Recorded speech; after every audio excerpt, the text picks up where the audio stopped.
ഇന്നലെ പാലക്കാട് കുമരനെല്ലൂർ +1 വിദ്യാർത്ഥി സ്കൂളിലെ പ്രിൻസിപ്പാളിനെ വധഭീഷണി മുഴക്കി നിന്നെ പുറത്ത് കിട്ടിയാൽ ഞാൻ കൊന്നുകളയും എന്ന ആ വീഡിയോ വൈറലായത് നാം കണ്ടത് ഞെട്ടലോടെയാണ്.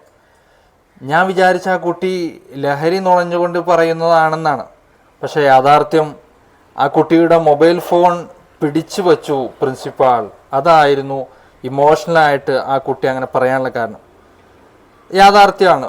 പലപ്പോഴും പല രംഗങ്ങളിലും മൊബൈൽ ഫോണുമായി ബന്ധപ്പെട്ട് ആരെങ്കിലും പിടിച്ചു വച്ചാലോ അത് അപഹരിച്ചാലോ പൊതുവെ ഭ്രാന്തമായി കുട്ടികളാണെങ്കിലും മുതിർന്ന ആളുകളാണെങ്കിലും അങ്ങനെ ചെയ്യാറുണ്ട്.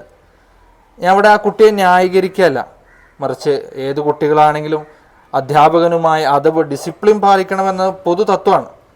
ഇവിടെ ഞാൻ ആലോചിക്കുന്നത് ഈ വീഡിയോ എങ്ങനെ സ്പ്രെഡായി എന്നാണ്. ഉള്ളിൽ പറഞ്ഞ് നല്ല വാക്കുകൾ പറഞ്ഞ് ഉപദേശിച്ച് തിരുത്തേണ്ട ഈ ഒരു കാര്യം എങ്ങനെ ഇതെല്ലാവരിലേക്കും എത്തി? ഏതായാലും കുട്ടിയല്ല, പ്രിൻസിപ്പാളും അല്ല, മറ്റുള്ളവരുടെ മുന്നിൽ ഒരു കുട്ടിയാൽ അപമാനിതനാകുന്ന ഒരു അധ്യാപകനും ഇഷ്ടപ്പെടുകയില്ല.